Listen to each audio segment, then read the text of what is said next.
Hello guys, this is your friend Naruto Audio Fanfics and we are back with a new fanfic. Which is What If Naruto Political Marriage with Temari during the Chunin exam, Part 1.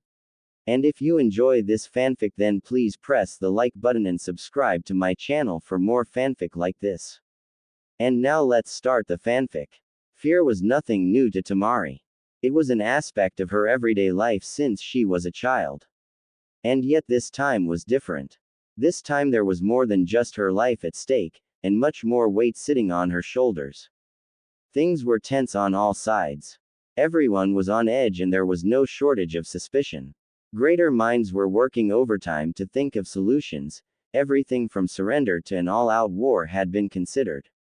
But at the end of the day, it was all just wasted time between bickering old men. War was obviously out of the question.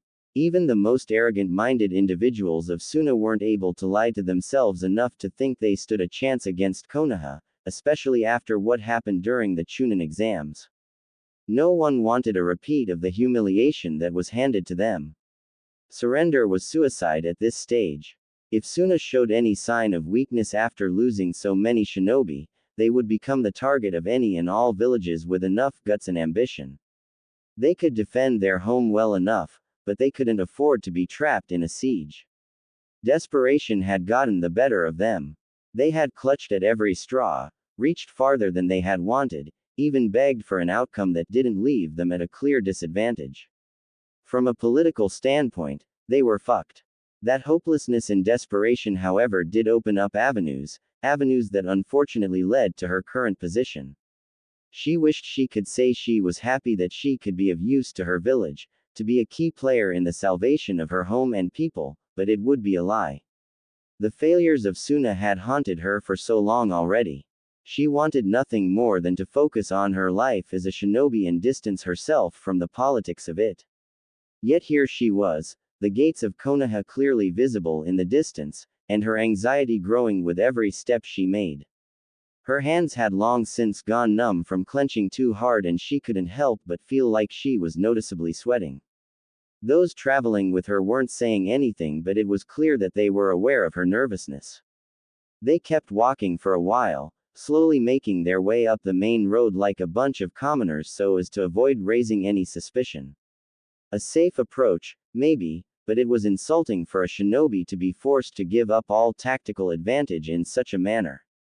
Once they were close enough to the gates, Baki ordered the group to stop for a brief rest before being forced to brave the no doubt unpleasant welcome Konoha had waiting for them. Temari took any delay as a blessing, quickly separating herself from the group and finding shade under a tree. Things were moving a little too quickly for her liking. There hadn't been enough time for her to stop and truly process what was happening, what was going to happen. More than ever, she had to rely on her training to keep herself from buckling under the pressure of it all. Her father was dead, her mission a failure, her village humiliated, and now she was being forced to go and grovel at Konoha's feet on behalf of her people. All of this within the span of a month. It was maddening. "Are you all right, Temari?" Baki asked, his one eye showing what little compassion he could without losing face. Temari nodded. "I'm fine," she said. "It's just a lot. No one expects you to hold yourself together during such things," he said. "Letting them see how you feel isn't wrong. They will expect as much. I won't let them have that. They have already taken too much from us as it is. Now is not the time to think of them as the enemy," Baki scolded. "Before our failures, Konoha was a loyal ally to our village. They may not have been kind or generous, but they upheld the rules of our treaty and never attempted to push things. That alone is more than we could have asked for from a more powerful village. Others would have taken advantage. Instead, we were the fools. But that doesn't change the fact that they are screwing us right now." "As they should," Baki said coldly. "We are shinobi, Temari. Things are not black and white. We betrayed their trust, we assaulted their home, and we were allowed to crawl away to lick our wounds. Konoha has shown us a level of mercy that we simply do not deserve. For that, we will do whatever it takes to make up for our mistakes and attempt to re-establish any form of truce that can be salvaged." Temari frowned but didn't dare to say anything back. Baki knew what he was talking about, she had no choice but to trust his wisdom. That didn't make it any easier to swallow her pride. I don't know if I can do this, Baki, she said. What if I screw it up? Baki sighed and put his hand reassuringly on Temari's shoulder. Anything you do from here, be it beneficial for Suna or not, is done with the best intentions. I know it, you know it, and everyone back home knows it, he said. How things go is now entirely up to the Hokage and the Council of Suna. Your part to play is important, but is at best a formality. Anything you can do to help smooth out the peace talks will be more help than you can possibly imagine. I'll do my best. I know what is being asked of you is a lot, but if anyone has the ability to make the most of a difficult situation, it's you, Baki said. Now, I'm sorry, but time is short. We have a schedule to keep and the Hokage is expecting us. Are you ready? Temari nodded. By the time they reached the gate, she had a better grip on her emotions, putting on a facade of confidence as best she could. Entering Konoha was simple enough, save for the dirty looks the gatekeepers gave them. The civilians were much the same. No one was quite game enough to say anything out loud, but their eyes screamed a different story. Forget their reputation for having the most dangerous shinobi, Konoha homed some of the angriest-looking civilians Temari had ever seen. Finally reaching the Hokage residence was a major relief. Temari was sure she heard more than one sigh of relief from the traveling party. A squad of Anbu were quick to circle them at the door and led them through the building until they reached the Hokage's office. Temari was surprised to see not only the Hokage, but also the two elders at either side of him. The elders didn't seem too pleased to see anyone from Suna, but what wasn't missed was how they were eyeing her up like a piece of meat, and if their expressions were anything to go by, they didn't view her as a very good cut. The Hokage's expression wasn't negative, but it wasn't positive either. He looked at least 10 years older than when she had seen him at the Chunin exams, and that was saying a lot considering his age. Welcome to Konoha, the Hokage said. I hope your travel wasn't too much. Thank you, Lord Hokage, Baki said with a bow. Our trip was pleasant enough.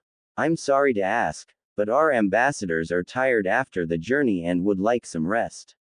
If our talks could hold off until later this evening, we would be most grateful. The elders looked annoyed, but the Hokage gave an understanding nod. Of course, he said. Such matters should not be rushed. Take all the time you need. Perhaps we could focus on other subjects in the meantime, Koharu said, eyeing Temari again. Assuming the girl is up for it. Baki turned to Temari and gave her an assuring look. Temari? He asked. Temari took a moment to steady herself and stepped forward. She waited patiently as Baki ushered the ambassadors off with the Anbu, leaving only herself, her teacher, the Hokage, and the elders in the room. Nerve-wracking was an understatement. After everything that had happened, her involvement in the invasion, the idea of being left to stare down the Hokage himself was enough to make her hand tremble slightly. The door closed and suddenly all eyes were on her. So, you are the late Kaisuke's daughter? Koharu said skeptically. I expected more. Easy now, the Hokage said warningly. There is no need for that, Koharu. We are here to establish peace, not rub salt in wounds. Are we even sure this is a good idea? Homura asked. Things are shaky enough as it is without us adding the unpredictability of children into the mix. He makes a point, Hiruzen, Koharu said. It isn't a widely used practice anymore and for good reason. Too often does it fail or backfire. Even with the best of conditions it is too unreliable.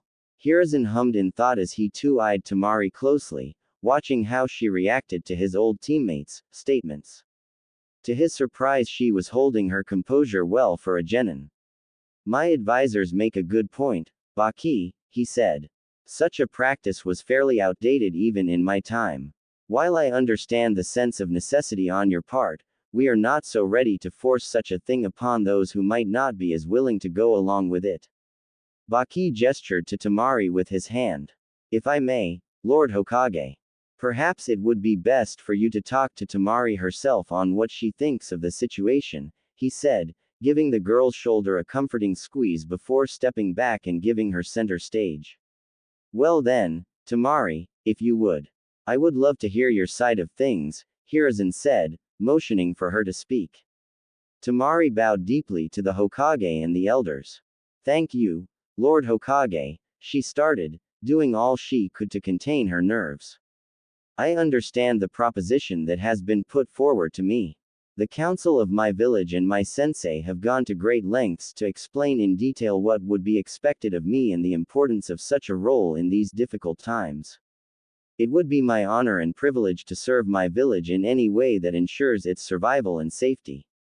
This is, as far as I see it, the most important task I could ever be given as a shinobi, and as the daughter of a Kage. I only hope that I am enough of an offering to appease whomever you nominate. Kaharu burst into laughter as soon as Temari finished. Very good, girl. Very good, she said. Even I couldn't have brought myself to spew out such drabble. Your dedication is something to be proud of. That does sound awfully scripted, Homura said. Hiruzen chuckled. Forgive them, my dear. But as I am sure you can guess, we have seen a lot in our lifetimes. Sincerity is a difficult thing to pass off, he said. Now, if I could, I want to hear your opinion on the matter. And I do mean your opinion, Temari. There is nothing to gain from reciting whatever your council have convinced you to say to us. Temari felt like she was on death's door. She had some minor experience with the political aspects of the villages, but not enough to weave her way through the literal shitstorm that had just presented itself to her in this very moment. On the one hand, she could continue with following the instructions of the Suna Council and say a bunch of pointless nonsense that she couldn't possibly sell as sincere. It would destroy the credibility of her own advisors, most definitely put a major dent in the peace talks, and leave her with a sense of shame she wasn't sure she could survive.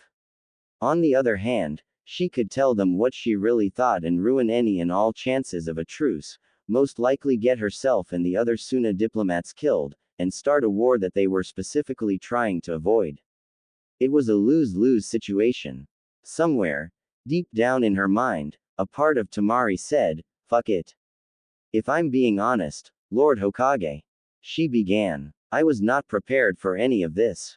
Not the invasion, not the defeat, and definitely not this nightmare right now. But that is the life I signed up for.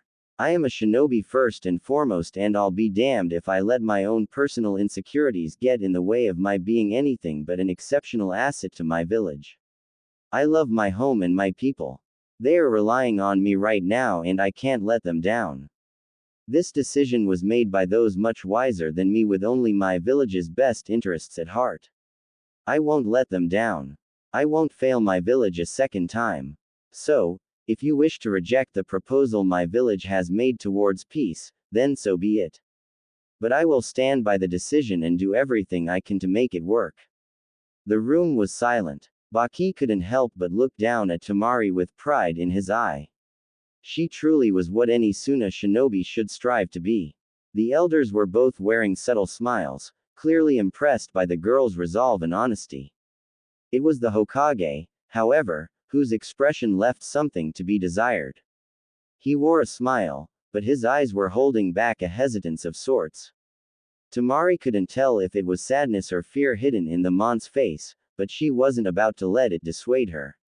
Are you sure? The Hokage asked softly. We offer this one and only chance to back out. If you choose to continue, then Konoha will officially accept Suna's offer and there will be no going back. I understand, Temari said with certainty. Ha! Finally, a kunoichi with spirit and backbone, Kaharu said cheerfully. I can only hope you rub off on some of our youth. We have been sorely lacking in your type of professionalism. I for one strongly approve. I too forward the notion, Homura said. I suppose the matter is settled for the time being, Hiruzen said. Thank you, Lord Hokage, Baki said, bowing deeply. This kindness and respect will not go ignored by our people. If I may, might it be alright if we could meet your village's nominee? The two elders shared an uneasy glance as Hiruzen seemed to develop an entirely different aura. No longer were they in the presence of an old man showing kindness to some poor genin. "I'm sorry, but that won't be possible at the present time," he said. "I promise I will arrange a meeting for the earliest possible time." "If Konoha needs more time to choose a suitable candidate," Baki began. "No," Hiruzen interrupted. "Sorry, I don't mean to offend. We have come to a decision, but the candidate is currently unavailable and unaware of the situation." "Unaware?" Temari asked curiously. "Nothing to be concerned about," he assured her. "We were not ready to make any of this public until we were certain that you were sure of what you were getting into. Our candidate will not be backing down if that is your concern." "We trust your choice, Lord Hokage," Baki said. "Can I at least have a name?" Temari asked, earning a sharp glare from Baki. "Sorry, Lord Hokage, I didn't mean to speak out of turn." Hiruzen frowned as he carefully picked up a folder from his desk and held it out towards Temari. "Everything you need to know is in here," he said. "I would ask, if I might, that you keep an open mind. While everything in this file is true, it does not paint the full picture." Temari was hesitant to go for the folder, but curiosity was everyone's weakness in the end. She made her way to the Hokage's desk and carefully took the file from him. It was heavier than she expected, surprisingly thick in its content. Her internal anxiety was already running miles in her mind, thinking of all the worst-case scenarios that she held in her hand. She couldn't turn back now, but part of her was starting to wish she had taken the option out. She had helped her father from time to time compile information on shinobi, so she had a reasonable idea of how much info was usually attached to different levels of people. What she held in her hand was no civilian or noble's file. They never had enough interesting information to fill more than a few pages. The two options left were either a Chunin or Jonin. Both options could be anyone, of any age, and the idea of being stuck with some old guy mortified her. So, without waiting for anyone to say anything else, she quickly flicked the file open to the opening page. A quick glance was all it took to absorb more than she needed. A name, a title, and a rank. Naruto Uzumaki. Jinchuriki. Genin. Hiruzen wanted to scream at something. He wanted so desperately to unleash a rage that had boiled and grown within him for years. Sadly, he could not, and he held his thoughts close to his chest as he bid his two old teammates a good night. They had been surprisingly pleasant today, so he wasn't quite ready to rip their heads off after what was by all means a good job. Once they finally left and closed the door behind them, he felt the weight of the world come crashing down on him. He had failed to try and deter Temari from going along with the proposal, but sadly there was not much he could do. Any more than a simple offer to refuse would be seen as Konoha spitting in Suna's face at the offer. He knew things were going to be rough for the foreseeable future. The poor girl had handled it better than he could have hoped at least. Opening the file in his office was perhaps a mistake, but displaying no more than a brief moment of panic was admirable. It was still panic. Intense panic at that. He had read the reports from the invasion. He knew that Temari and her brothers had a run-in with Naruto, although the full details of said interaction were minimal. She had all but run out of his office after that, her teacher following shortly after. He was concerned when she didn't return with Baki and the ambassadors later in the evening, her absence being attributed to being tired. It was a blatant lie, but who was he to push the subject? The initial peace meeting went well after that. As soon as Konoha's acceptance of Temari was made known, everything else seemed to fall into place rather smoothly. There was still much to go through, and only time would tell what would become of it all, but there was much promise. He let himself fall heavily into his chair and turned to look out at his village. It was quiet. That was good. What with all the chaos that they had seen, the people truly deserved what peace they could get. "Have you been listening in the whole time?" he asked. "Not the whole time," Jiraiya said cheekily, climbing in through the window. "Why do my Anbu keep letting you do this?" Jiraiya shrugged. Once they realized that they couldn't stop me, I think they just gave up. Hiruzen rolled his eyes. Truly setting a good example for those to come, he drawled. I imagine you have something to say about all this. It's a bad idea, Jiraiya said sharply. You know it, I know it, but everyone else is turning a blind eye to the obvious issues. They all see it as a means to an end. An easy way to get rid of him. They can't do anything so long as he doesn't give them reason. Don't be a fool, Jiraiya said. Anyone else, and I do mean anyone, would be a better fit for this role.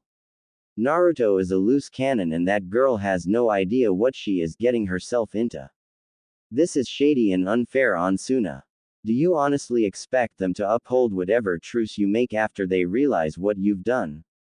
I expect that Suna will put up with whatever they have to for the time being, Hiruzen said. They are desperate and they know that we know that. For them to even propose a political marriage in the first place is enough of a sign that they are willing to do anything to ensure a bond with us. Even if they view our decision as an insult, they have no room to argue. That's cold, even for you. That's war, Jiraiya. We aren't at war. We are always at war.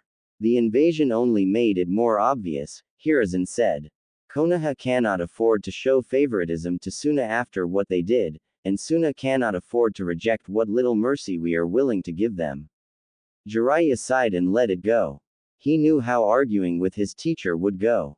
How do you think Naruto will react? He asked. I don't expect it to be good. Which is exactly why you're here. Jiraiya deadpanned. I am not a sacrificial pawn, Sarutobi. You are whatever I need you to be, and right now, I need you to be the messenger. I hate you. Duly noted. On the outside, Temari was trying to be the pinnacle of calm and collected. Her instincts were working overdrive to ensure that her body didn't betray the raging chaos burning in her mind. Internally, she had been screaming at the top of her lungs since the moment she left the Hokage's office. Out of fear or anger, she wasn't quite sure yet, but she wasn't in the right mind to find out. Every fiber of her being was telling her to run, to forego her pride and loyalty and save her own skin. If she could just get a clean run out of the village and out to freedom, she would. No. Thinking like that would get her killed. It would ruin her village, and worse, it would piss Baki off. She pulled her knees to her chest and leant back against the head of the bed. Thankfully Konoha was especially generous as a host. Each and every member of those that had come from Suna were given their own hotel room. If hers was anything to go by, they were not skipping on any expense. The place was big and open, empty feeling. She had tried to have a shower to drown away the mess of thoughts. It didn't help. All she could do was stare blankly at the folder spread out on the bed. She had gone through it all in record time, something she now regretted deeply. Blissful ignorance would have been extremely appreciated right now. This whole bullshit plan was supposed to get her away from such things. Away from the fear and danger of her life back in Suna, away from Gaara. But now she was in a worse position than before. At least with Gaara she had the peace of mind that he wouldn't just kill her for no reason. Naruto was an unknown element to her, and a very dangerous one at that. Temari had seen very little of the boy and his actions during the Chunin exams, but what she had seen would haunt her for some time to come. He was strong, inhumanly so even for a shinobi. Lacked any fear of death and appeared to hold no one's life in high regard, including those of his fellow shinobi. His file only seemed to confirm his brutality and carelessness. In some ways, his file was more unnerving than Gaara's. It didn't give any real reasons as to why he was the way he was, nor did it seem to imply that there was any reliable method of controlling or directing his actions. I'm so fucked, Temari thought to herself. There was a gentle knock at her door that pulled her back to reality. She put the papers back into the folder and got up to open the door and was relieved to find Baki on the other side. Are you holding up all right? He asked softly. She nodded. I'll be okay, she said. I just didn't expect it to be this bad. Baki gave a slight grunt of acknowledgement. Their decision is a curious one, he said. The thought of using a Jinchuriki for such a thing is unheard of. I don't see what advantage they are hoping to gain from it, but sadly we are in no position to argue. I know, but it doesn't make sense, Temari said. I've been reading everything in the file the Hokage gave me and nothing stands out. He doesn't have a clan, no bloodline limit, or any political connections of value. I thought political marriages were meant to be used strategically to benefit each village as much as possible. I just can't see how they are benefiting from this. It is an outdated practice, Temari. Long gone are the times when a simple marriage could be used to gain significantly valuable assets. Konoha has all the leverage here. They could very well be content with only attaining a symbol of peace between us, and a deterrent, he said. Is that all I am? All I'm worth to them? What you are to them is not important. What and who you are to us is everything, Baki said. You are the eldest child of our late Kage, a loyal shinobi, and you were the only one, of all the candidates, that our village unanimously agreed was not only capable, but also trustworthy enough to be considered for such a thing. You are the hope of Suna. You are a symbol of strength and sacrifice to our people. Suna will not forget what you will accomplish here. I won't allow it. Temari scoffed. That's only if I don't get killed first. Baki took a moment wander over to the bed and pick up the file, looking through it curiously. Naruto Uzumaki, he read aloud. Genin. Jinchuriki of the Kyuubi. Student of Kakashi Hatake. Responsible for death of Zabuza Momochi and Gato of Wave Country. From what I saw during the Chunin exams, he was a rather reserved boy until the fighting started. The brutality he unleashed on that girl from Odo was unsettling. Our reports say that he was the one that fought Gaara during the invasion, is that right? He's the one that beat Gaara, Temari said. Do you know how he accomplished such a feat? Temari shuddered. I wasn't able to keep up with the whole fight, she admitted. I know he was able to summon shadow clones, more than anyone should be able to. Gaara might as well have been fighting an army. And his chakra, it was leaking out of him, like a red ooze in the form of a fox. It melted through the sand. By the time we caught up to Gaara it was over. He was covered in burns and beaten to a pulp. In Naruto? Baki asked. Drenched in blood, but barely a mark on him. He just stood there and watched us take Gaara away. Didn't say a word. Jinchuriki are more dangerous than people think these days. But I don't need to remind you of that. He is still only a genin, but he will only get more dangerous from here on, Baki said. You have more experience than anyone in how to deal with being around such a person. We gave Gaara a reason not to touch you in Konkuro, but we can't strong-arm this boy like that. The most important task for you right now is giving him a reason to keep you around. How am I supposed to do that? Sadly, that will have to be up to you, Temari, he said. But I have complete faith in you. Now, get some sleep. Tomorrow will be more of a headache than today and you'll need all the energy you can spare. Temari wasn't sure if she could groan loud enough or roll her eyes back far enough at the thought of what was to come. Fucking politics. Temari had not slept well. Between compulsively rereading every word in Naruto's file and overthinking every possible scenario of the near future, there just wasn't enough time to sleep. Baki would have something smart to say about her poor self-control, but luckily, he was tied up for the day. As it turned out, her part to play in the peace talks was easily dismissed after she agreed to the marriage. The Hokage and his advisors had claimed there was no point in wasting her time when she should be using it to better get to know her new home. Glancing down at the piece of paper in her hand, she grimaced. A list of noteworthy spots to see around Konoha and places for her to get familiar with. It almost hurt to read. She already knew many of the important parts of the village. They were the first points of reconnaissance before the invasion, not to mention comically unguarded. Some of the list made sense, like the training grounds, mission office, shinobi library, among several other locations that she didn't have the motivation to seek out and explore. No, her interest was in one place and one place only. Apartment 23. It was the only place that wasn't on her list that definitely should have been. Actually, it didn't make much sense to her as to why it wasn't on the list at all. Naruto's apartment should have been a priority. If she was truly going to go ahead with this marriage and be stuck living here, then it made sense she would end up living with her future husband. Oh, how the word made her spine twist at just the thought. She was supposed to be a kunoichi. Marriage had never crossed her mind, and for good reason.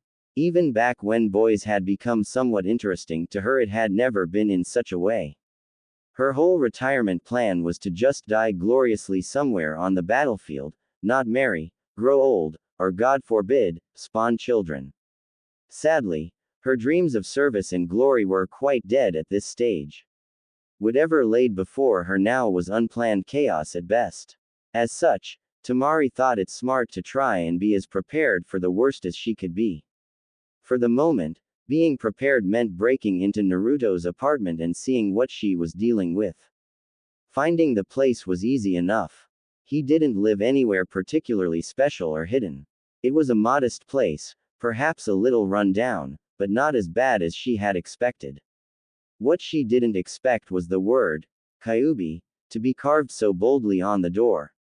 Temari took her time scoping the place out. Naruto was a shinobi, so traps and defenses were always a possibility. It came as some surprise, however, when it became clear that he had gone to no such lengths to protect his home, what with the window to the apartment being left open and not a single trap to be seen. Upon climbing inside, she soon realized why. He owned practically nothing. Sure, she had heard of people living on the bare necessities, but this was taking it a step too far. He had no real furniture save for a single bed and a fridge she wasn't even sure was working properly if the smell was anything to go by. It was small too. Maybe even too small. Her bedroom alone was larger back in Suna. I have to live here, she thought to herself, an expression of serious regret threatening to cement itself on her face. Already planning the decorations? A voice asked behind her. Temari whipped around only to come face to face with an all-too-familiar mask and single-eyed smile. Or perhaps you were trying to catch my dear student alone for a more conjugal visit? Kakashi asked slyly. Wasn't, Temari stumbled nervously on her words as she tried to think of a decent excuse. There wasn't one. I just wanted to see where I'd be living, she admitted with a defeated sigh. Then I'm afraid you are very misinformed, Kakashi said, casually pulling out a small orange-covered book. This was Naruto's apartment. Once he gets back, however, he will be relocated as part of the process. Relocated? Temari questioned. Process? Yes, relocated, Kakashi repeated. Let's just say that despite how the village views my student, they are not so dense as to think they can treat you as they do him. I'm not following, she said. And why the hell are you here anyway? Have you been following me? If Suna found out that we put their cage's daughter in such a questionable dwelling, well, one could only imagine the insult they would feel, Kakashi explained.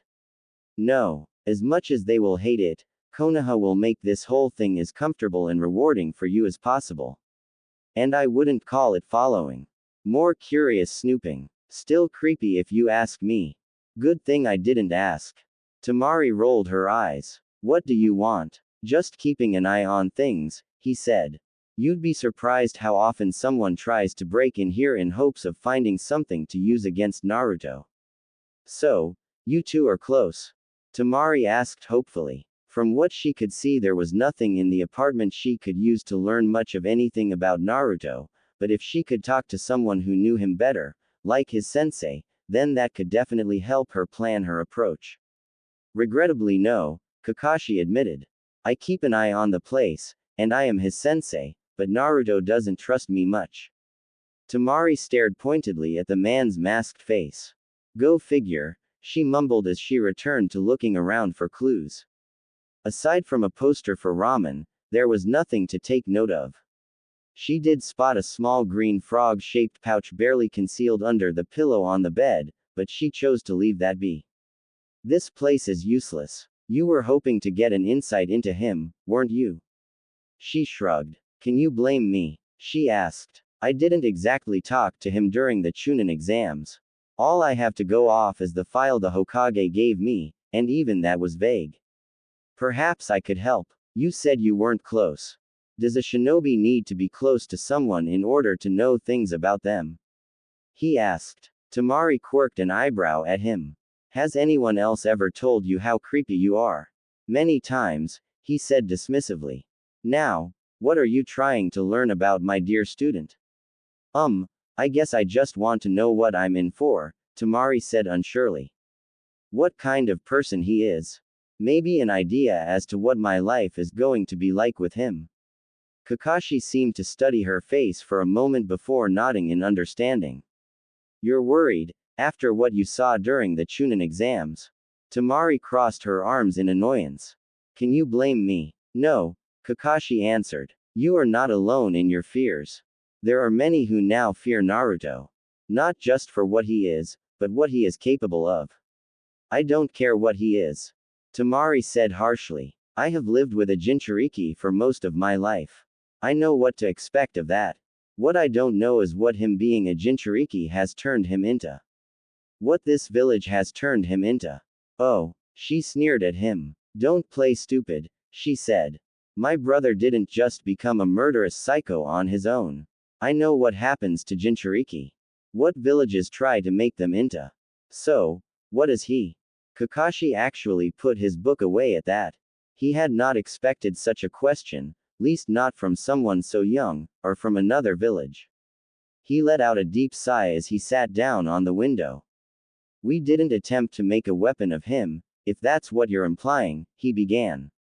Naruto is, for a lack of better words, troubled. Temari rolled her eyes. You're not going to be very helpful to me, are you? She asked rhetorically, already making her way to the door. At least do me the favor of not letting him know I was snooping around his place. Don't let your guard down, Kakashi said just before Temari could close the door behind her. He's not a monster. But you must be prepared. There is more to him than you will learn from just observing or asking others. You should try and learn from him personally. And if I can offer advice on how to approach that, I would say, slowly. Temari turned to say something only to realize that Kakashi had already left. She figured his cryptic form of insight was the best she was going to get for a while, and so she closed the door behind her and made off for the market section of the village. There was nothing worth stressing over on an empty stomach, and she still had several places to scope out before the day was over. It took a little while, along with some advice from the locals, but eventually she settled her search for food on a rather modest barbecue place called the Yakiniku Q. It seemed like a rather nice place, and the few people she had asked spoke high praises of it. She did her best to ignore the obvious sneers the staff directed at her as she was led to a small booth by herself and left with a small menu. It was not as busy as she would have expected given the time of day, although perhaps it served best as an evening meal type. Either way, Temari appreciated the quiet atmosphere and significant lack of eyes leering at her. Much to Temari's annoyance, and as if to spite her very thoughts, the peace and quiet was disastrously cut short. A small group of loud individuals had entered, yelling and bickering as they were happily greeted by the staff. Temari almost took the moment to rethink her choice of restaurant, right up until she set eyes on the group, and the group her. The silence that swept over the building was comical. She could practically feel the oncoming headache that this unfortunate meeting was about to cause her, and actually found herself wishing she had just stayed at her hotel room, or even locked herself up in Naruto's apartment. What the hell is she doing here? The girl of the group all but yelled, her finger pointed rudely at Temari. Yep, there was that headache. Why couldn't she have run into anyone else? Was her entire time in Konoha going to be plagued by bad luck? Don't be rude, Ino, the girl's sensei, Asuma, said. He swatted Ino's hand down gently before turning a kind smile towards Temari. Forgive my student. She lacks subtlety. Temari, right, I hope you are doing well. Sensei. Why are you talking to the enemy? What a drag, Shikamaru groaned. Why do you always have to cause trouble wherever we go? Wanna say that again? The girl growled, waving her fist in the boy's face.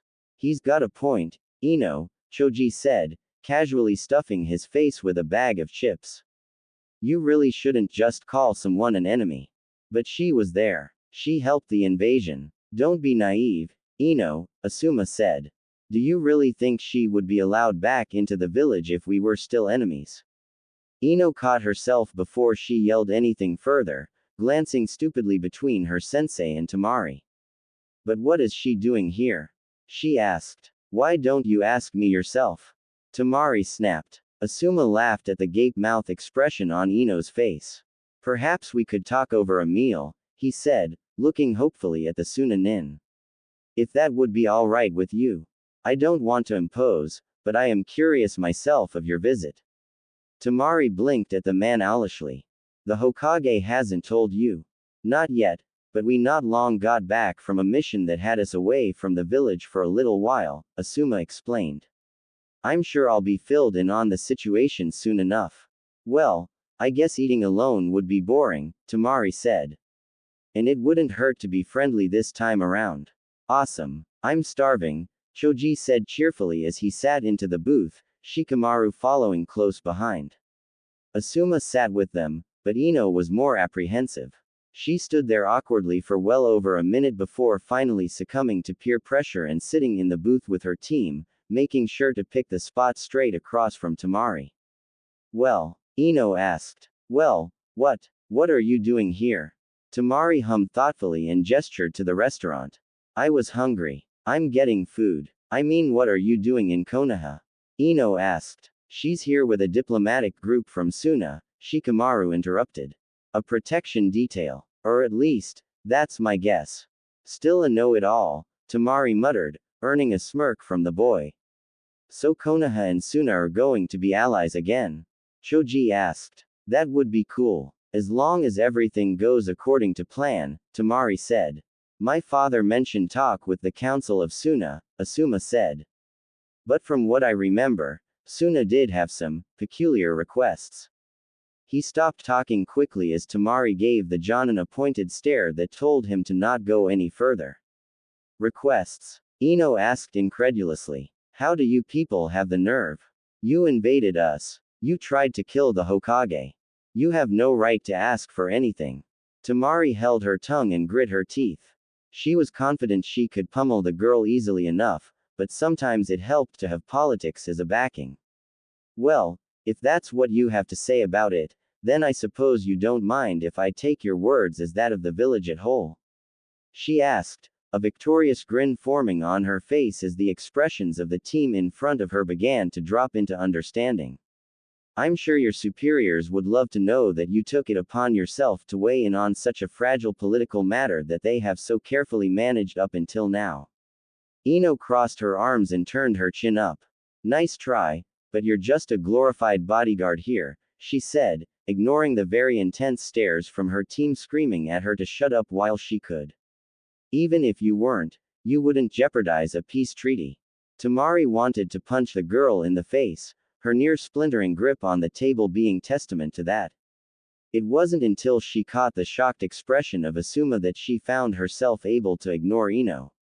Asuma swallowed hard and leant forward with a look of concern so sincere that it immediately caught the attention of his students. It's you, isn't it? He asked, receiving the slightest of nods as an answer. And the Hokage agreed. Another nod. And ours is. He caught himself before saying anything and took a deep breath to calm down. As if to purposefully stoke the flames of curiosity in his team, Asuma stood up suddenly and exited the booth. I have to go talk to the Hokage, he said ominously, lowering a stern look at Ino. First lesson in village relations, Ino. Apologize. While you can. Without another word he left, leaving a dumbfounded trio of genin and one rather annoyed Temari. I thought it was bad enough when Baki did that sort of thing, she said. You Konoha lot sure have a knack for being dramatic. Hey, Shikamaru. What's going on? Choji asked. Shikamaru didn't take his eyes off Temari the whole time, studying her intently. Nothing good, he said. You can say that again, Temari said. And you don't even know the worst of it. You could tell us, he said. I could, she said. But then I would lose what little fun I get out of this whole mess. You aren't here on protection detail then, Shikamaru said, thinking aloud. But you aren't currently in any meeting with the Hokage or his council. You have a part to play in the peace negotiation without being required in the talking itself. Which leaves you as a bargaining chip. Question is, what kind? Try sacrificial lamb, she clarified. Shikamaru frowned. What a drag. What's she talking about? Ino asked meekly, still recovering from her sensei's disapproval. Suna made a peculiar request, Shikamaru explained. Obviously the Hokage accepted. If my guess is correct, then it makes sense for Suna to want a physical representation of the future peace and bonds our villages will aspire to develop. Which is where Temari comes in. Eldest child of the late Kazekage. Valuable to her people not just as a shinobi, but also as a political figure. But what does that mean? What it means, Temari interrupted, is that I'm here to stay. Ino stared wide-eyed at the girl, barely taking the time to blink as the gears attempted to grind into motion inside her pretty little head. So, like an exchange program, but for shinobi. Dear God, you really do have all the brain cells of the team, don't you? Temari asked Shikamaru. She's getting married, Ino, Shikamaru drawled. A political marriage to be precise. A rather old-fashioned way that allied parties would strengthen their bonds and hold each other to honor their deals. The high-pitched squeal that followed was deafening. Shikamaru could only groan in regret as he realized all too late that he had uttered the forbidden word in the presence of his teammate, no doubt dooming them all to the most uncomfortable lunch of their lives. Married. Ino yelled, hearts erupting from her eyes. Who are you going to? Wait, it's not Sasuke, is it? Temari sighed. If only, she said disappointedly. Emo boy isn't exactly my type, but at least I'd be confident I could have him wrapped around my finger by the end of the year. Or at the very least he'd be so focused on his own miserable existence that I could forget he even exists. No such luck, I'm afraid. Choji finally took a moment to ignore his desire for food. Wait, so if you know who you're marrying already, then they would know too, right? But we didn't know, so maybe it's not anyone we really know. You know him. We do. I really hope so, otherwise my next question is going to be a waste of time, Temari said.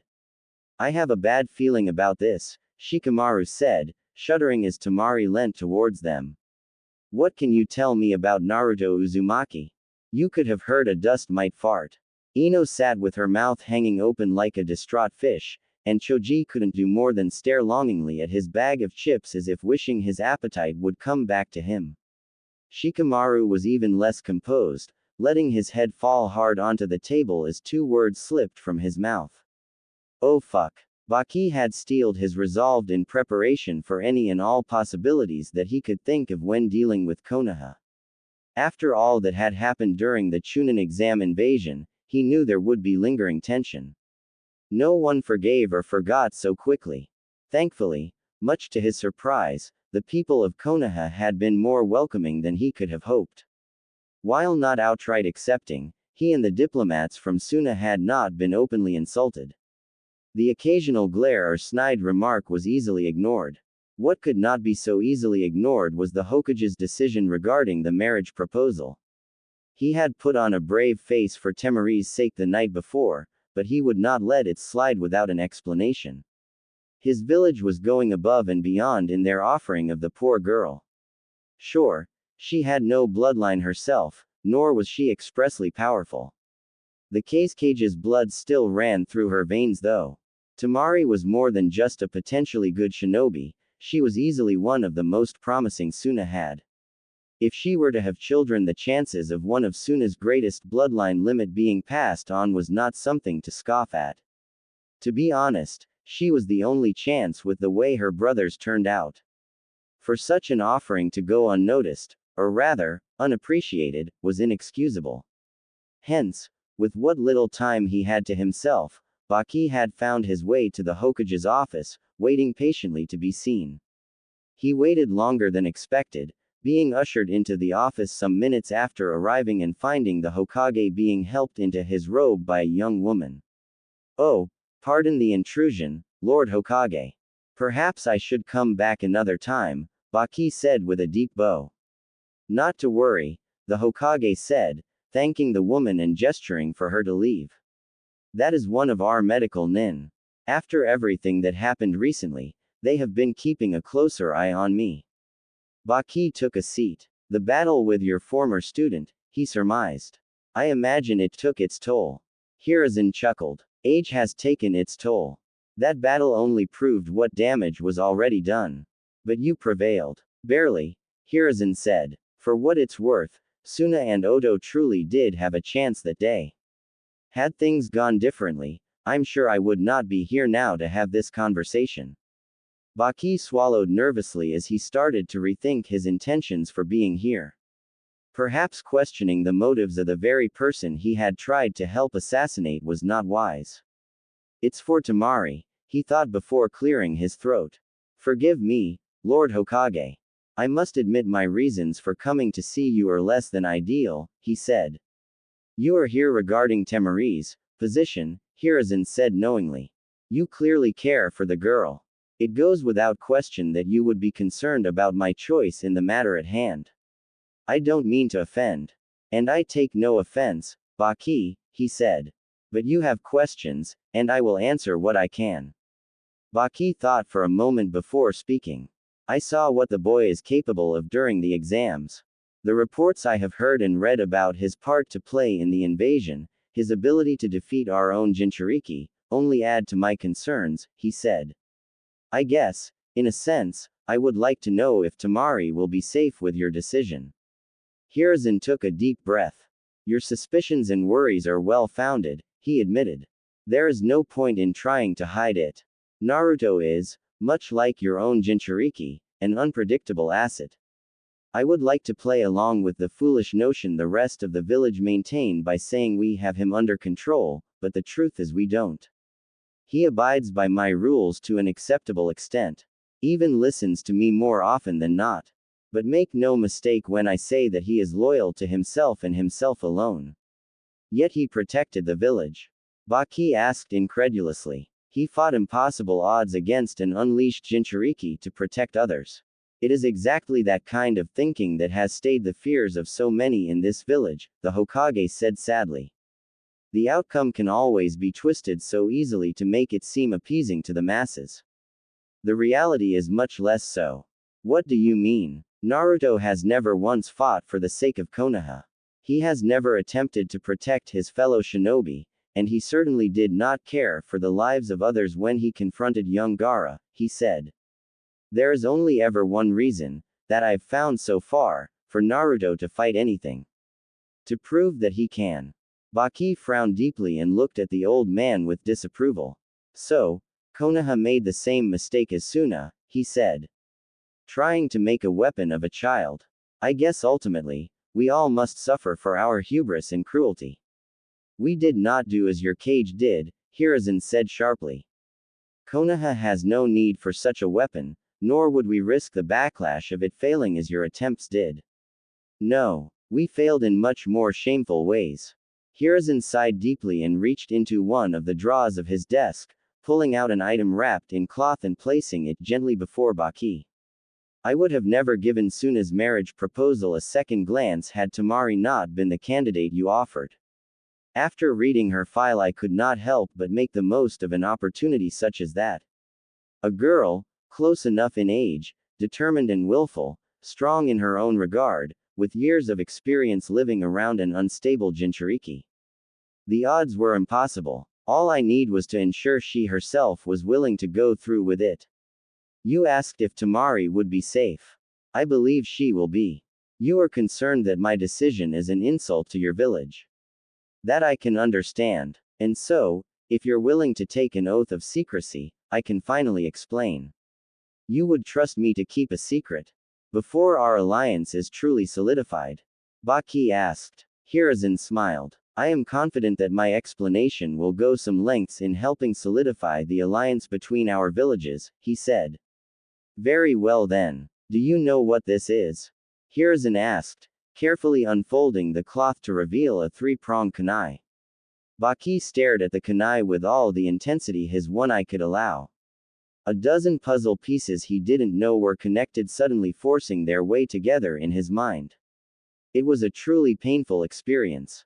He should have seen this coming, should have noticed the signs. It was all far too convenient, so stupidly bold that even those who would suspect never held such suspicions for long. The idea was just so ridiculous. Naruto is the fourth Hokage's son, Hiruzen finished. His only child. Born the night of the Kyuubi attack. The night the fourth and his wife died. They used their final moments to seal the Kyuubi into Naruto, and entrusted his safety and well-being to me. How is this possible? Baki asked. How does the world not already know of this? Such a secret should be impossible, especially considering the resemblance. I feared as much myself when I first decided to keep his identity a secret, Hiruzen said.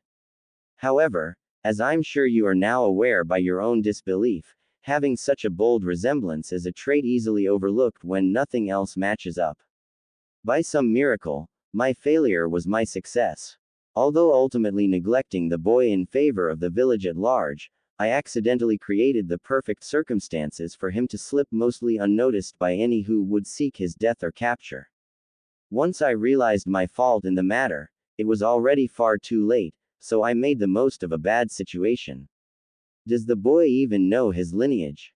Hiruzen shook his head. I couldn't say, he said. Why are you telling me this at all?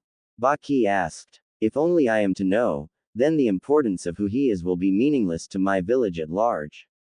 They will continue to think you insulted us by wedding Temari to a random boy who happens to be a Jinchuriki. What is it you are hoping to gain here? I have failed Naruto at almost every turn of his life. This marriage is finally a chance I have to do some good for the boy, with Temari's help that is, he said. Temari is a strong girl, but she is still young. She will need guidance through things yet to come, and will require someone she trusts to confide in. She trusts you undoubtedly. As such, it is important that you and I come to an understanding so that we might help guide both of them to the best outcome possible. You're using us to make up for your own failures, Baki muttered in annoyance. Yes, Hiruzen admitted, but you are not in a position to be upset about that, so do forgive me for kicking you while you are down. Before Baki could say anything further, the office door was slammed open, Asuma charging in with an expression of rage focused on the Hokage. What the hell is wrong with you? He yelled. Have you finally gone senile? Or are you just trying to get more blood on your hands before you finally die? Hiruzen stared his son down. You figured it out, I see. Figured it out. I just spoke to a girl who has no idea whatsoever as to what is in store for her.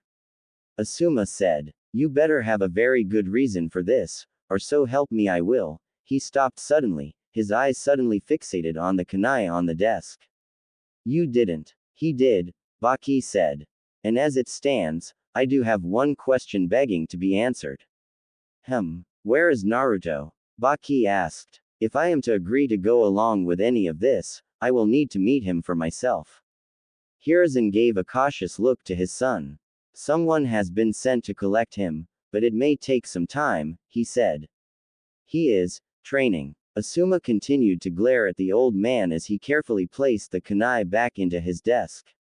While we wait, allow me to explain. Naruto collapsed to his knees. His arms buckled under his weight as he fell forward and his face crashed into the dirt. The sickly red chakra that had enveloped him slowly receded back into his body, leaving no more than its essence in the air. He couldn't move. The pain that had been coursing through his body had now completely faded to a numbness of existence. Between each labored breath he took in the pleasant moments of silence that filled the forest around him, it almost made him smile victoriously. Everything had left in fear, and nothing had come searching for a fight. He was stronger than the forest, and now it knew that. His eyes began to lose the fight to stay open, and he soon found himself falling into the blissful darkness of his mindscape. It was, to put it plainly, a depressingly bland place, even by his standards. A vast open space, barely a light save for the giant gate separating the seemingly endless space into two halves. He remembered the first time he had found himself in this place. He was young, scared, alone. This place had been nothing but a cold and confusing prison for him to escape to when things got too hard in the real world. But not anymore. He took a deep breath as he felt his body warming up. A faint orange glow seeped towards him from between the cage bars with a darker mist flowing from the series of cracks that had formed in the seal over the years. You're getting stronger, boy. Naruto grit his teeth in annoyance. Not strong enough, he said. I can't form 3 tails. My body barely works with 2 tails. I need more. The Kyuubi emerged from the shadows and stared down at Naruto, a toothy grin on its maw. Patience, boy, the fox said. We have waited this long. Your body is still young and malleable. Allow it to grow, but it will take too long. Time is on our side, it said. It matters not how long it takes us, only that we succeed. Naruto frowned. The forest of death has nothing left to offer us, he said. We need a bigger challenge. Then we find something stronger, someone stronger, the Kyuubi said with excitement. Let us show the world what true power is. Naruto smiled at the fox and nodded, walking up to the cage doors and placing his hands upon the bars. As the Biju's chakra began to flow directly into him, he could feel his body healing faster. He would meet with the Hokage once he had recovered. Surely the old man would have something in mind by now to keep him entertained. Out in the real world, Jiraiya watched on in concern as Naruto's body bubbled with the Kyuubi's chakra. Things were progressing much faster than he had first thought. If Naruto was already trying to draw out 3 taels worth of the Biju, then there was no telling what destruction he could cause if he lost control. I hope you know what you're doing, Sarutobi. Naruto wasn't shocked to wake up in his own bed. Despite having exhausted himself to the point of passing out, he still had the luxury of maintaining some level of awareness while inside his mindscape. He knew Jiraiya had been spying on him while he trained. It had become expected at this point. Whenever the Sannin was around the village, he would often spend all his free time following Naruto like a bad stench that he couldn't shake. By this stage it was easily ignored, albeit a constant annoyance. He was relieved to find his body held onto none of the pain and aches of his prior activity. The Kyuubi's chakra was gradually getting more in tune with his body. This time last year he would have been left recovering for nearly a week after attempting to pull more than a tael's worth of chakra from the seal. It seemed the fox was right after all. The more he used, the stronger he was getting. Soon he would be able to use 3 taels, enough to ensure that the Anbu couldn't stop him anymore. If only things were that simple. Get up, kid, Jiraiya said. I know you aren't asleep. What are you doing in my apartment? Naruto said coldly, his eyes opening into a glare at the man. I wasn't about to leave you laying in the forest of death. I would have been fine, he groaned, getting up from his bed before pausing suddenly and sniffing the air. Someone was here. Jiraiya chuckled. That sense of smell you have never ceases to creep me out, he said. But you and I both know that no one comes here anymore, Naruto. Not since Kakashi started keeping an eye on things. Naruto inhaled deeply. Kakashi was here too, he said. With a girl, that last part was said with less frustration and more curiosity, catching even Jiraiya off guard. You sure about that? The Sannin asked. I need to talk to the Hokage. Actually, Jiraiya interjected quickly. That's why I'm here. The Hokage wanted me to pass along a message. He should have sent Kakashi, Naruto muttered. This is important, Naruto, Jiraiya said sternly. Something has come up, and whether you like it or not, you have been selected to be Konoha's representative in the matter. Now, I understand your opinion on the village and its politics, but we need you to hear this out and do the right thing. Naruto snarled at the Sannin. You don't get to talk about doing the right thing, he growled out. Enough, Naruto. I don't care what you think of me. The Hokage is the one asking this of you. Either you listen and accept, or he will suspend your shinobi privileges.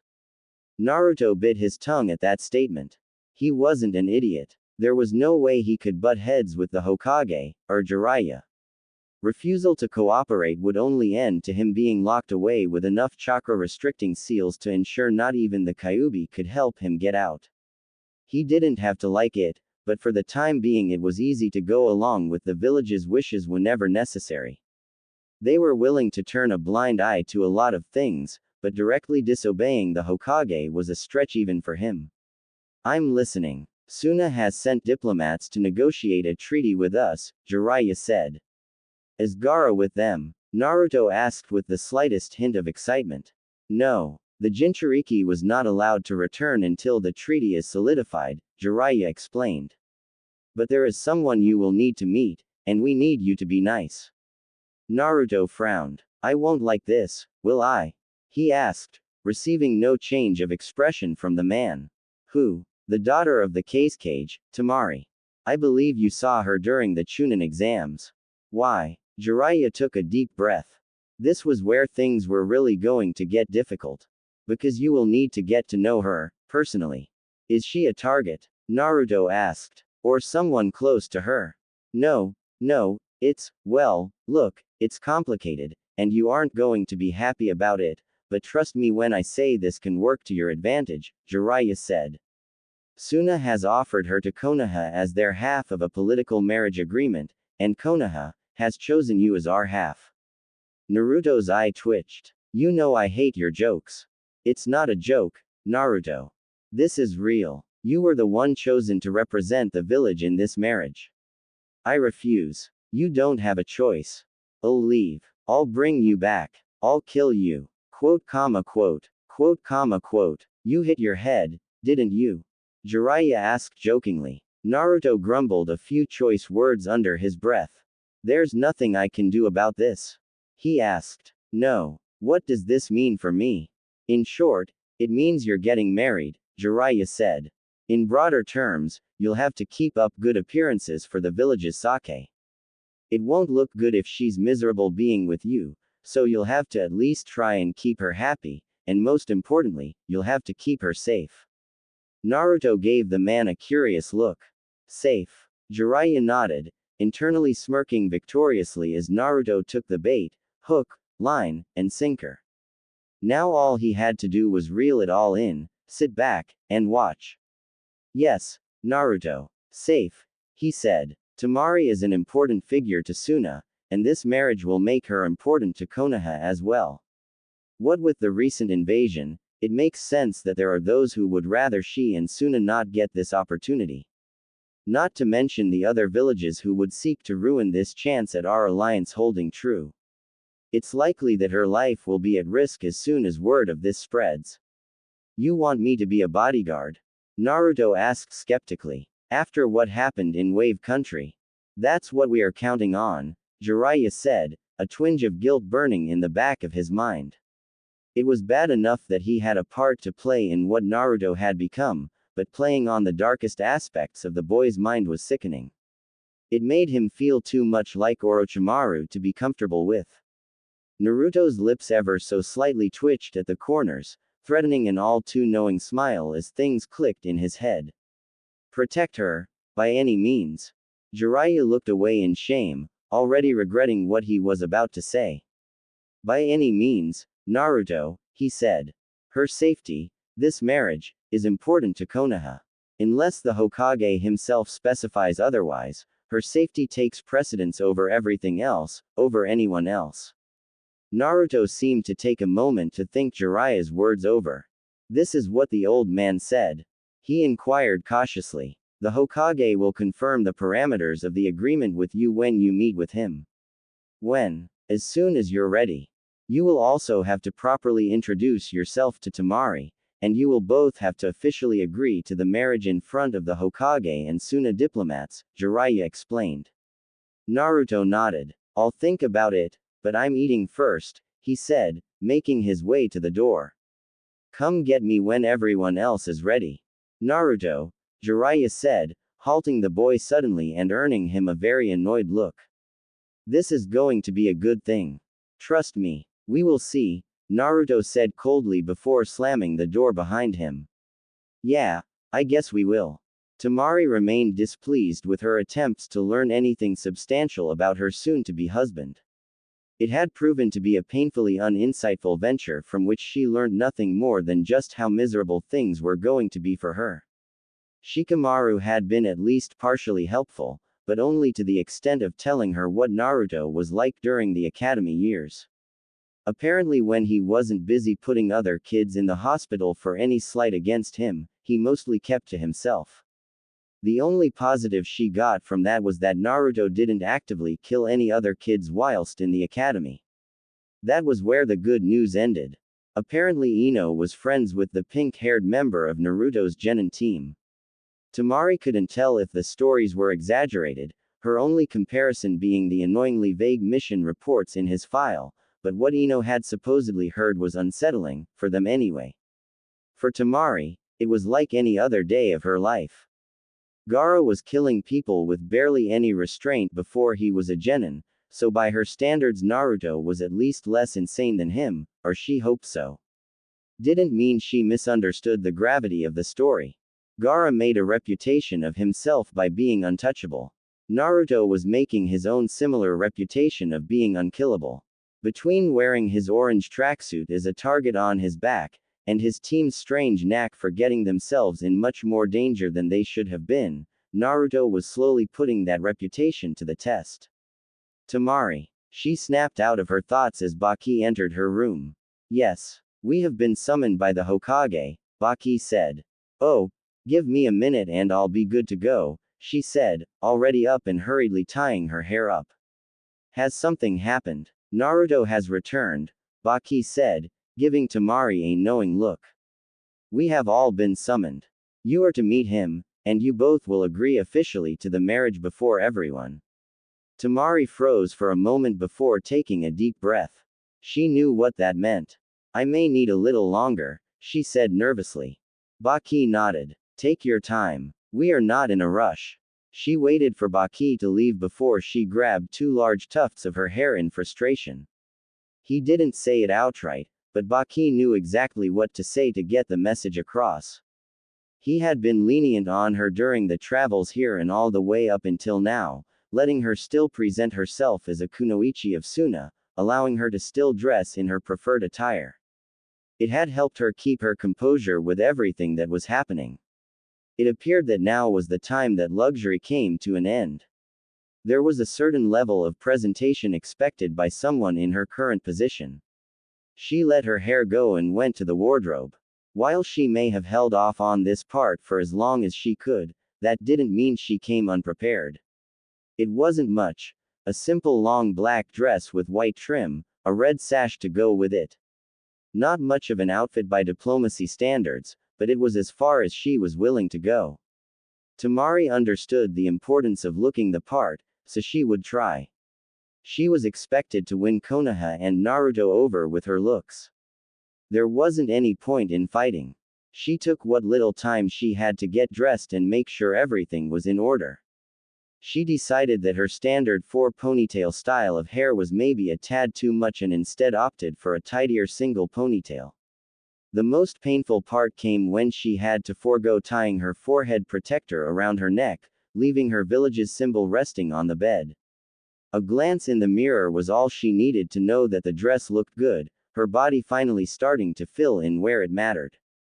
The hair would definitely have to go back to normal as soon as this was over. It was dark when they reached the Hokage's office. Temari wasn't exactly sure what to expect this time around, but upon entering she found herself uniquely surprised. The Hokage was obviously there, as were his two advisors, but there were also several other faces. Some she recognized, notable clan heads of the village and reputable shinobi in their own right, but others were unknown to her, such as a heavily bandaged old man lurking in the corner. While she didn't have any issues with anyone present that she knew of, the extra eyes on her did very little to ease her discomfort. The anxiety had already started to creep its way out of the depths, the tightness in her jaw was only the start.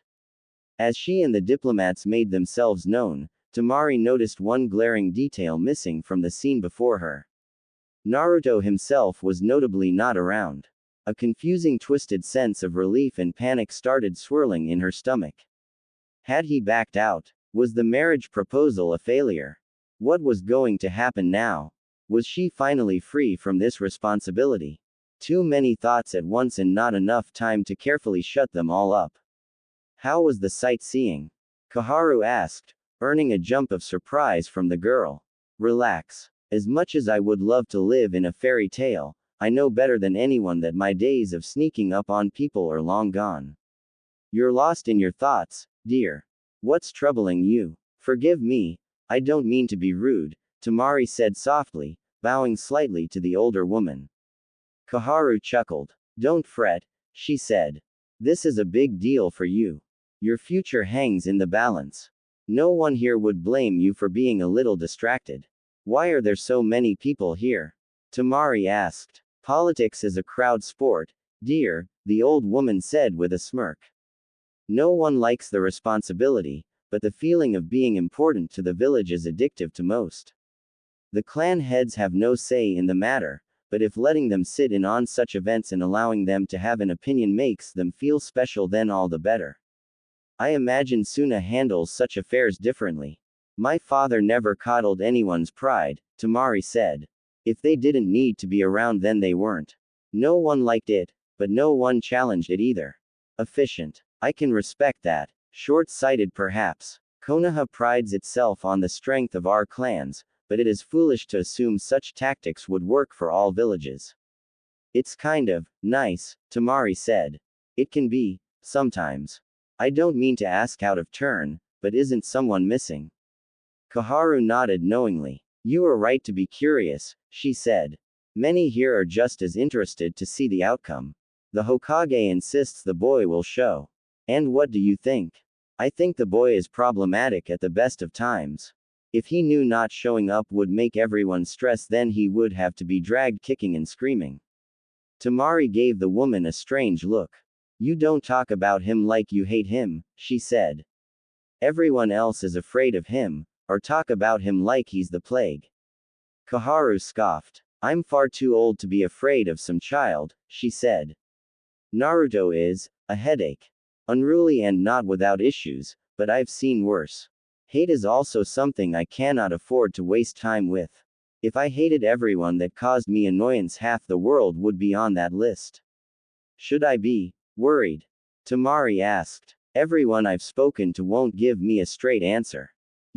No. The boy would be mad to harm you. So, he isn't crazy. If only things were that simple, Kaharu said longingly. Sorry to cut things short, my dear. I must take my place. Keep your chin up and don't let this riff-raff make you second-guess yourself. Temari watched as the elderly woman made her way towards the Hokage, the clan heads and others following suit and breaking from their small groups of conversation to form a more official layout. Even Baki eventually had to leave her side and take his place, leaving her to stand alone before the group. If there was ever a time for God to end her suffering, now would be the perfect moment. She wasn't even sure why things had suddenly gotten so formal. Naruto still hadn't showed up. The whole room was just staring at her awkwardly, as if waiting impatiently for her to start tap dancing or break out into song. Then the door opened slightly. Temari had to fight the urge to roll her eyes as Kakashi poked his head around the door and gave a sheepish eye smile. It was clearly not only her who was annoyed at the man's antics, with at least a couple of those present not trying to hide their displeasure. Nothing got any better when he opened the door all the way, waltzing in as if he weren't late, the subject of everyone's curiosity casually following behind him. For what it was worth, Naruto didn't immediately give off an impending sense of doom to Temari. He looked bored and uninterested at best, barely even looking at her for more than a moment as he scanned the room. She wasn't sure if that was a good thing or if he was intentionally trying to insult her existence. Finally seeing him in person for the first time in a month was interesting though. She had taken very little notice of him during the exams until the final stage, but even then, her mind had been too preoccupied to truly take in his appearance.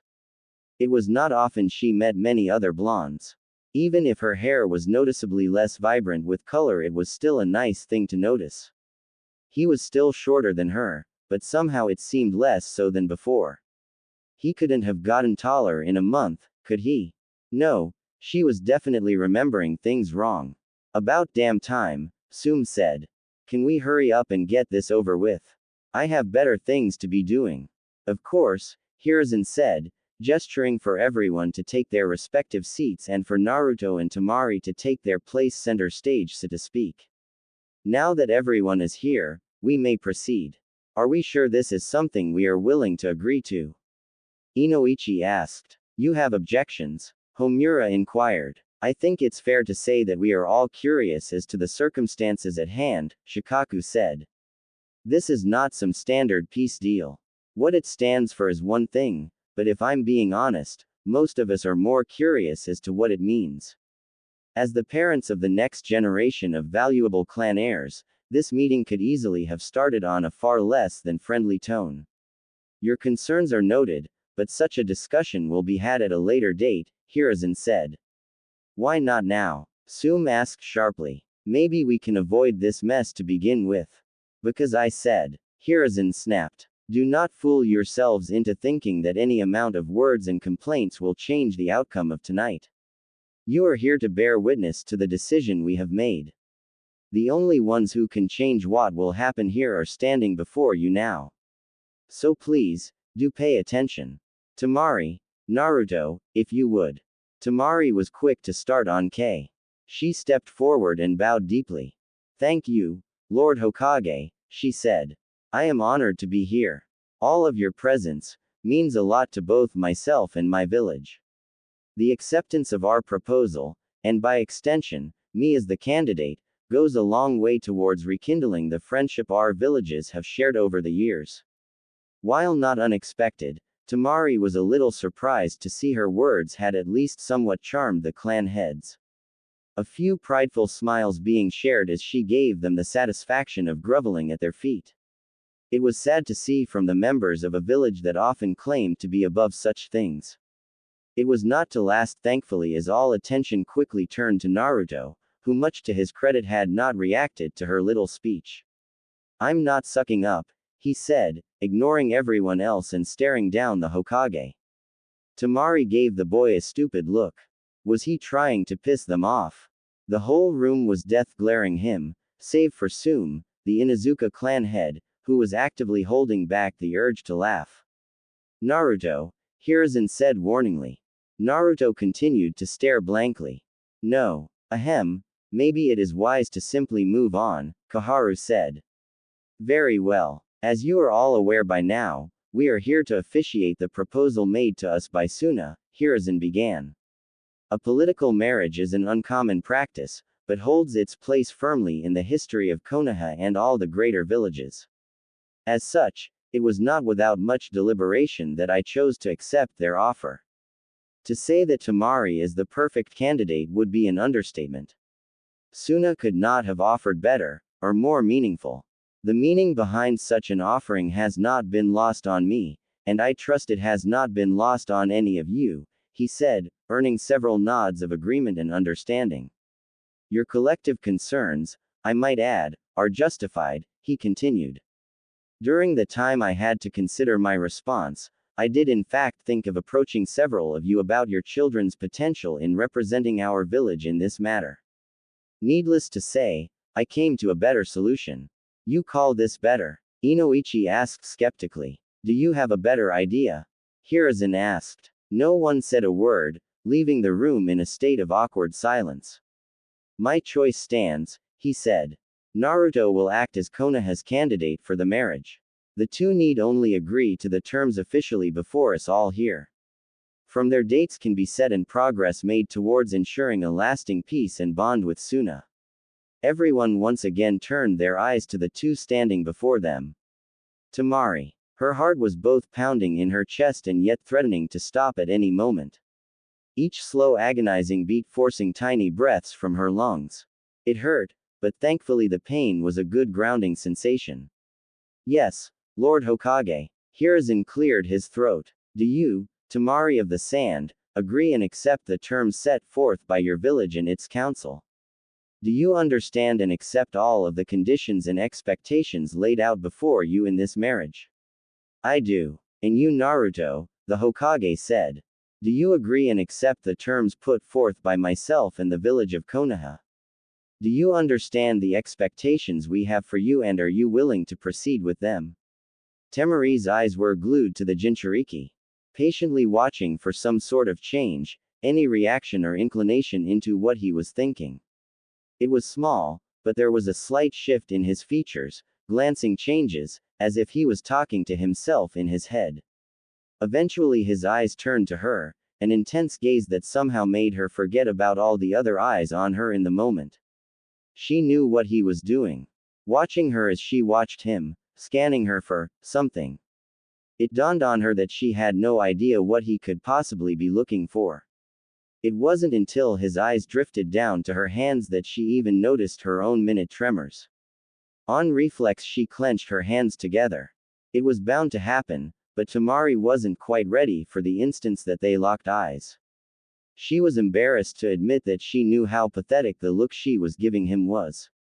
Pleading, full of anxiety and unsureness, practically begging him to go along with all this mess. Oh, how she loathed the pitiful thing she was right now. She wanted all of this to be over as quickly as possible, to return to some semblance of normalcy. Whatever normal was supposed to be after tonight. No. And just like that, the world was chaos again. Naruto didn't even wait for anyone's response, already making his way to the door before he had finished answering. The door closed behind him and everyone stared at it in some variation of shock or surprise. None more so than Temari. But shock was short-lived. Within seconds it had grown to confusion, then it swelled into frustration, until eventually it burst out of her in rage. What the fuck? She said, amusingly unaware of the company she was in. Who the hell does he? What? Why the? Is it? I'll kill him. With that Temari made off after Naruto, slamming the door behind her as she went, unknowingly leaving a room of highly amused expressions. Kakashi, please make sure nothing unfortunate happens, Hiruzen said, the masked man vanishing quickly. Yeah, make sure that girl doesn't kill the brat. If anyone has a hope in hell of getting the job done, it's her right now, Sume said with a chuckle. Forgive her outburst, Baki said. I will go and ensure things are okay. Give the poor girl some space, Koharu said. As if it isn't bad enough that we put her on the spot like this. That brat just had to go and make things difficult, again. I thought you said the boy had already agreed. Baki asked the Hokage, directing everyone's attention to the old man. Hiruzen groaned deeply as he rubbed his tired eyes. It is complicated, he said in frustration. Something is obviously going on. Should we be concerned about that? Inoichi asked cautiously, the second meaning of his words not going amiss by those listening. The fear of the Kyuubi's influence was always in the back of their minds. While mostly unfounded, it never hurt to be vigilant wherever Naruto was involved. No, Hiruzen said, waving his hand at them. I will handle it. This meeting is obviously at an end. My apologies for wasting all your time. Should the need arise to reconvene, I will inform you all. Konoha was a beautiful village. No one was going to deny that, especially not Temari. Somehow, at night, the beauty was only more noticeable. Streets lit up for hours, people living life to the fullest with all the spare time they had. It was something Suna had been jealous of. The harsh climate they lived in didn't leave a lot to be enjoyed, whatever time wasn't spent working was wasted enduring the elements. But here, it was clear, a gentle chill in the passing breeze barely offering discomfort as the village thrived. Nowhere was this scene more visible, more potent, than from atop the Hokage monument. A sight to see was an understatement. While all the major villages, and even several of the lesser-known ones had their tourist attractions, none quite compared to Konoha. The whole village on display for the world to see, its glory and majesty was truly humbling. The only issue Temari had with the view, was the moron standing in the way of it. What the hell do you think you're doing? She asked. Naruto shrugged. Avoiding people. Temari's eye twitched. You can't just walk out on this. I can. You didn't even take time to consider it. Naruto quirked his head at her curiously. You want this to happen? To be forced to marry me? He asked. Of course I don't. I didn't want any of this. But my village has expectations of me, and I'll sooner die than let you fuck it all up after all the stress I just put myself through to agree to go along with it all. She yelled. You should have refused. Could have saved us both the trouble. I can't refuse. Not anymore. And neither can you. Naruto's eyes narrowed at the girl. You don't get to tell me what to do, he said warningly. Temari scoffed at him. I don't care what you do, as long as you don't ruin this, she said. I don't know what the Hokage told you, or what your village expects of you, but I don't give a shit. My village needs this to happen, I need this to happen. So, here's what's going to happen, you're gonna go back to the Hokage and apologize.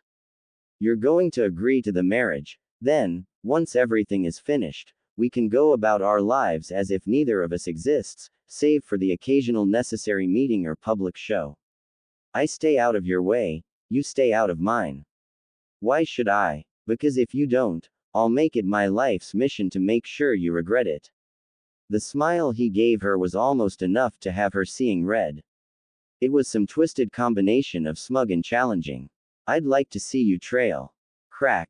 No sooner had the words left his mouth had Temari's fist collided with his face. The satisfactory crunch of his nose under her knuckles brought her own twisted smile to her face as she waited for him to stumble back, but he didn't. Her face fell slightly as he held firm against her punch, still staring at her, his smile never leaving his stupid face even while blood began to run from his nose. She didn't get a chance to recoil at the sight before he grabbed her wrist hard enough to hurt, twisted her arm up behind her back and forced her down to her knees. The pin-prick sensation of a kunai at her throat was all the warning Temari got as she closed her eyes and waited, and waited. Temari felt the hold on her arm ease and the kunai pull away slowly from her skin. She opened her eyes slowly and turned her head up to look at him. He was spaced out. She wasn't sure how to describe it, but it was obvious he wasn't focused. It reminded her of how he appeared in the Hokage's office, as though he was lost in thought, only this time was different, as if he was barely there at all. Naruto. Temari glanced at Kakashi quickly before turning back to Naruto, watching as he came to. He stared at her with what looked like curiosity for a moment until he let go of her and let her put some distance between them. She watched him like a hawk while he put away his kunai and wiped the blood from his face, his nose already healing, then finally turned to Kakashi. Tell the Hokage I will consider the proposal further, he said, giving Temari a strange look. He started walking away before either of them could say anything, leaving a flabbergasted Temari and a visibly intrigued Kakashi in his wake. Are you alright? Kakashi asked Temari. I'm fine, she said, rubbing her wrist slightly. I think. Kakashi hummed thoughtfully in agreement. That was a little strange, even by Naruto's standards, he said. I don't even understand what just happened. If I was to hazard a guess, I'd say you've managed to make an impression on him, Kakashi said. Temari frowned as she stared in the direction Naruto had gone. Is that good, or bad? Wouldn't have a clue, he answered with an eye smile. Of course you don't, Temari said with a groan. So, what now? I should go and let the Hokage know the good news. You should go and get that wrist looked at. Naruto has a tendency to not know his own strength, he said, offering a wave goodbye as he vanished in a swirl of leaves. Temari wiped the small spot of blood from her neck and sat down atop the Hokage monument, idly rubbing her fingers dry. She knew things weren't going to be easy. That much had been clear since before she even left Suna. But now it was starting to really look like she would be giving her life in service to her village in a much more literal sense. If the way Naruto was acting towards her was any indication, then at least she had a chance of making things work to her advantage. Konoha might be happy to tiptoe around the issue, but Temari wasn't about to put up with this shit without putting up some kind of a fight. Why are we here? Naruto asked, finding himself, for the first time in a long time, genuinely confused by the situation he found himself in. He felt the Kyuubi's chakra bleed into his eyes, turning them a dark red and lighting up the world in a way that always amazed him. Seeing the world as a Biju did was one of the few things in life he found he truly enjoyed. "We are observing," the Kyuubi said plainly. With his eyes adjusting to the chakra, Naruto finally turned his attention to their supposed target of interest. Luckily, or stupidly, Temari hadn't noticed him sitting on the roof of the building across from her hotel room. He had been following her since the Hokage monument at the Kyuubi's request, but the fox had been infuriatingly tight-lipped about the reason why. So far, aside from briefly showing up to the hospital, the girl had done nothing of interest. Even now, as she sat on her bed scrawling over his file for the umpteenth time, there was nothing Naruto could see as being useful to observe. "You stopped me from killing her," he said. "Why? This girl holds political standing among her people, no? Yes. But if she marries me, she will become part of Konoha. What use will she be? The Hokage is attempting to contain us," the Kyuubi said. "As much as it sickens me to say, but it may do us well to play it safe for the moment. That accursed Sanin is still lurking around. The last thing we need is him getting suspicious and tampering with the seal. All of our progress could be ruined. And the girl is our solution. The old fool thinks he can tie us down with her. Keep tabs on us. Control us. There is no harm in making him think his little scheme is working. You expect me to play along with this? I expect you to do whatever is necessary to ensure these insufferable idiots don't keep such a close eye on us. It is challenging enough for you to do what is necessary as it is without further hindrance. We need a cover. This girl is perfect. An opportunity like this will not simply fall into your lap again." Naruto scrunched his nose. "How long do I have to do this for?" "As long as it takes, boy. All we need is time." Naruto sighed deeply as he continued to watch Temari. Somewhere along the line she had fallen asleep on top of the pages of his file. He chose to take this opportunity to find out just what information the old man had given her. Being careful was a no-brainer. There had to be Anbu keeping tabs on the hotel, and he didn't want to get caught up in another chase with them anytime soon. They were annoyingly persistent, even commendably so, but he didn't have time to test his speed right now. Once inside he found the security to be rather lacking. Temari was peaceful. At least Naruto thought so. Most people were when they slept, but he found himself lingering on her longer than he thought he should. Whether it was curiosity or something else, he couldn't say, yet his eyes lingered still. It was good perhaps. If he was going to marry her then at the very least, he would need to be able to tolerate her. If he could get her to sleep more often than not then it would be easy. His eyes began to wander, taking in everything he could of her while her defenses were down. She was strong. His freshly healed nose could attest to that. But she was also kind of pretty. He shook his head of the thought. What she looked like didn't matter. The Kyuubi said she could be valuable, so he would make sure she could be. Outside of that he didn't need the distraction. As he carefully went through the pages of the file, making sure to be gentle as he moved her body off of the pages underneath her, he realized just how little the Hokage had given Temari to work with. Basic knowledge, more than anyone outside of the village would have, but still nothing substantial.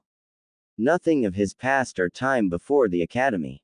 Skeleton mission reports. A majority of what she could learn from the file was what she could have already ascertained during the Chunin exams.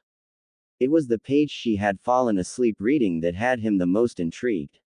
The entire time he had been watching her go over the file, she continued to go back to this page, over and over again, staring at it endlessly as if it held some great answer for her. It was the page regarding his Jinchuriki status. Again, not much to work with, yet she was fixated on it. Perhaps it was a curiosity she held before him, spurred by her brother's shared circumstances. Maybe she and her village had plans for him now that they knew what he was. It didn't matter. The Hokage, Temari, Suna, it didn't matter who was using who.